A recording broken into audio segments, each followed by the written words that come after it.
My brothers and sisters, this month I'd like to talk to you about three things. I'd like to talk about the issues that are going on in Israel and Palestine at the moment in the light of the Pope's call for prayers for peace. I'd also like to talk to you about the problems created in our society by mental health issues and the way they're played out in our families. And finally, I'd like to talk about how, in the midst of everything, the Eucharist is really most important for all of us. First of all, the Pope and his prayers for peace. One would get the impression that the effect of the Pope's call for prayers for peace has been a disaster, because almost immediately after the wonderful event took place in the Vatican, it seemed like violence broke out between Israel and Palestine at a new level of vigour. But I think that we really have to step back and understand what's going on. It's not surprising that this recent outburst of violence has taken place after the Pope has called for prayers for peace, because the forces of evil understand the power of prayer. And so what they do is they enlist the aid of dangerous and violent people to work against the work that other people do to bring about peace in our world.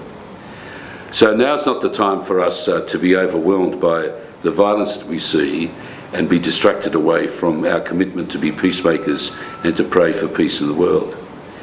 We really do have a power in our hands in our prayers. We must make sure that we're not seduced by the powers of evil to think that we're powerless in the face of all the terrible things that they do. We do have a response to make, and our response is to be prayers for peace and actors for peace in our ordinary daily lives. The second point that I'd like to talk about this month is about the problems that are created in our society by mental health issues.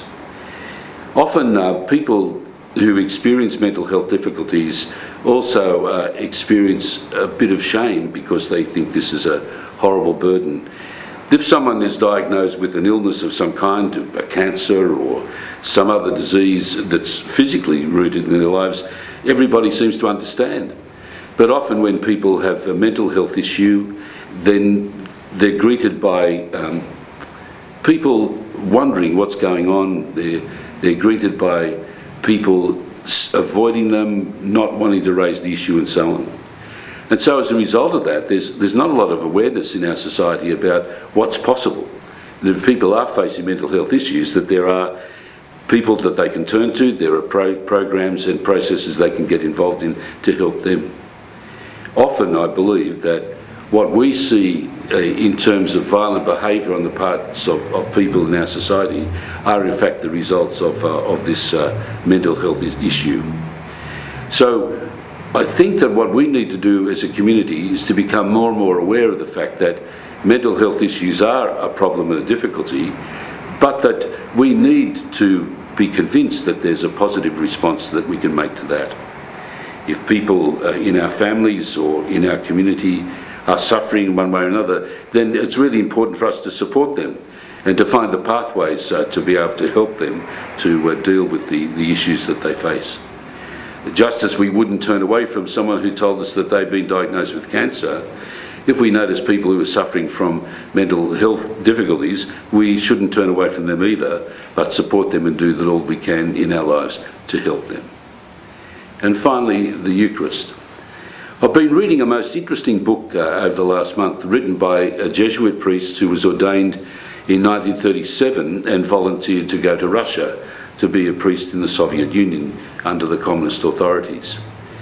In 1938, he was sent right out on the eastern border of Poland, very close to the Soviet Union because they weren't able to get in there. In 1939, the Germans invaded Poland, and 2 weeks later the Russians invaded the eastern part of Poland, and he, like so many others, was taken away into Russia. And after the German invasion of Russia in 1941, he was arrested and taken to the infamous Lubyanka prison in Moscow, where most people died within a couple of days. He actually lived there for 5 years before he was tried and convicted and sentenced to 15 years in prison camps because they claimed that he was a spy. The fact is, he survived all that, and in the thaw of relations between the East and West that took place as a result of Pope John XXIII's actions, he was released by the Russians and returned to America, to his family and to his Jesuit community. In fact, they thought he was dead. The family had had requiem masses said for him, and the Jesuits had entered him on the list of the members of their society who died and already passed their eternal reward. One of the great things in the story, though, is that he talks about how in the midst of the life of the prison camps and so on, that receiving Jesus in Holy Communion was so important to them. It was very difficult for the priests and the people to gather together for the Eucharist. They couldn't do with much ceremony. They had to be very careful not to attract too much attention to themselves because it was forbidden by the authorities. But they did all that they could and to make sure that they celebrated Mass as often as they could. And his intention was to receive Jesus in Holy Communion every day. And they almost universally achieved that. But the one element that really stood out for me was that in order to receive Jesus in Holy Communion, they knew that they had to live out the Eucharistic fast. In fact, in those circumstances, they could have dispensed themselves and said they didn't need to do it, but they did. And the Eucharistic fast that they knew was the one that many of us would have forgotten now. But if you were going to go to Holy Communion, you had to fast from midnight the night before. So they fasted from midnight, they got up in the morning, they went to work all day in terrible conditions. They didn't eat in the morning, they didn't eat at lunchtime. They came home in the evening and they celebrated Mass in the evening, and then they ate their one meal the day after that. Now they did that, they said, because the Eucharist was so important to them. They did that because they recognised that in the midst of all that they experienced and the emptiness of their lives and the terrible things that they experienced, that Jesus was present to them and he loved them and cared for them. And they were prepared to do anything in order to be able to have the union with him which is created about by the Eucharist and by receiving him in Holy Communion. What's true for them in extreme circumstances is true for us. We're not called upon to make the great sacrifices they did to receive Jesus in Holy Communion, but we should never lose the same sense that they had, that this is indeed one of the most important elements of our lives, and we should do all that we can to make sure that we receive Jesus as often as we can and in the most worthy manner possible. So when we go to Holy Communion, we should really have a heart that's open in love to Jesus and thank him for coming to our lives and helping us with all that we need to do to be his disciples today. If we want to do something about peace, if we want to respond to the needs of the people who surround us, particularly in the area of mental health, then we need the presence of Jesus.